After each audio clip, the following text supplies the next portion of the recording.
ایسی کبھی جنگ سنی ہے آپ نے کہ ایک طرف بچے ہیں، عورتیں ہیں، اور دوسری طرف 22,000 کا لشکر جنگ کی تیاری کے ساتھ آیا ہے؟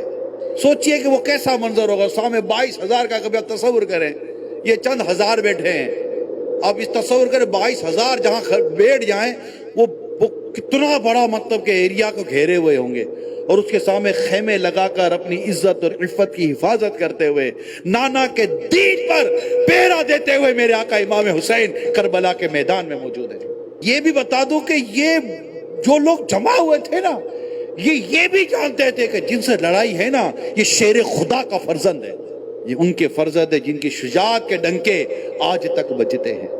ان کے ساتھ علی اکبر جیسا جوان ہے، ان کے ساتھ قاسم جیسا جوان ہے، ان کے ساتھ حضرت عباس علمدار جیسا جوان ہے رضی اللہ تعالی عنہما۔ یہ جانتے تھے ہمارا مقابلہ کن بہادروں کے ساتھ ہے، ان کی رگوں میں فاطمہ کا خون ہے، ان کی رگوں میں مولا علی کا خون ہے، یہ سرکار دو جہاں صلی اللہ تعالی علیہ وسلم کے نواسے ہیں،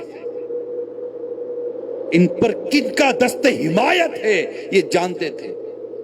یہ اگرچہ بڑے بڑے سرما اور بڑے بڑے بہادر کہلانے والے ان 22,000 میں شامل تھے، مگر یہ جانتے تھے کہ مقابلہ کن کے ساتھ ہونے والا ہے۔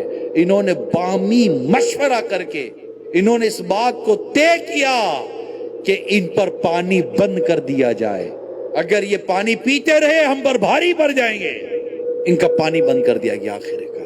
یہ ظلم و ستم کیا یزیدیوں نے، تیری قدرت جانور بھی آب سے سیراب ہوں، پیاس کی شدت میں تڑپے بے زبان اہل بیت۔ حالانکہ 6 ماہ کے علی اصغر بھی ساتھ تھے، مگر امتحان تھا۔ گھر لٹانا جان دینا کوئی تجھ سے سیکھ جائے، جان عالم ہو فدا اے خاندان اہل بیت۔ اللہ ہمیں بھی جان، مال، گھر بار دین کی خاطر قربان کرنے کا جذبہ عطا فرمائے۔